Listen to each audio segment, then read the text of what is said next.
চিন্তা করো দফা এক দাবি এক সময় দিতে হবে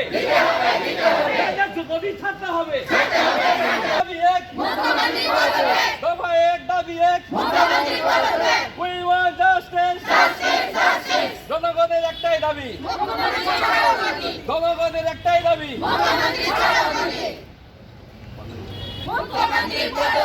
দফা এক দাবি এক পুলিশ যদি মানুষ হও পুলিশ যদি মানুষ হও পুলিশ তুমি চিন্তা করো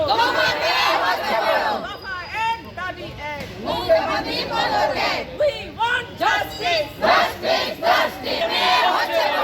আমাদের মহিলা মুখ্যমন্ত্রী হওয়া সত্ত্বেও আমাদের এখানে মহিলা সুরক্ষিত কেন নয় জবাব চাই জবাব দাও জবাব চাই জবাব দাও জবাব চাই জবাব দাও দফা এক দাবি এক দফা এক দাবি এক মুখ্যমন্ত্রী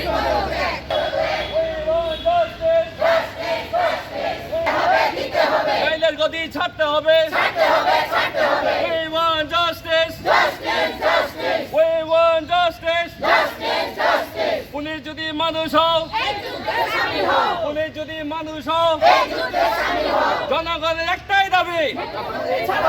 জনগণের একটাই দাবি We want justice We want justice জনগণের একটাই দাবি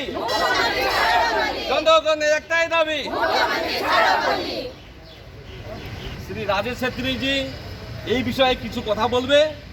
আমরা তাকে কিছু দু একটা কথা বলার জন্য भारत माता के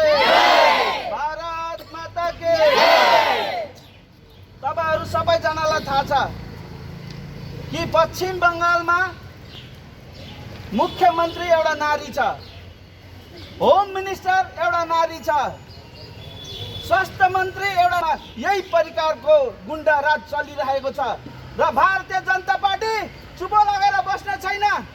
भारतीय जनता पार्टीले जहिले पनि नारीमाथि अत्याचार हुन्छ भारतीय जनता पार्टी अगाडि आएर यसरी नै हामी थाना घेराउ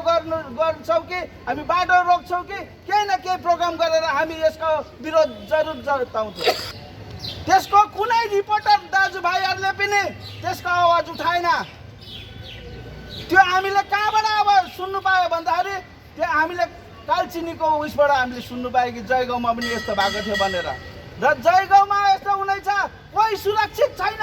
बङ्गालमा कसैको छोरी सुरक्षित छैन पुलिसको दाजुभाइहरूले पनि बुझ्नुपर्छ उहाँहरूको पनि परिवार छ उहाँ বিরোধী দলনেতা শ্রী বাসুদেব সিংহকে দু একটা বক্তব্য বলার জন্য অনুরোধ করব দুঃখের বিষয় আমাদেরকে বলতে হচ্ছে কারণ সারা পশ্চিমবঙ্গব্যাপী যে আন্দোলন গড়ে উঠেছে গণ আন্দোলন আমার পা ভেঙে দিয়েছে মেরে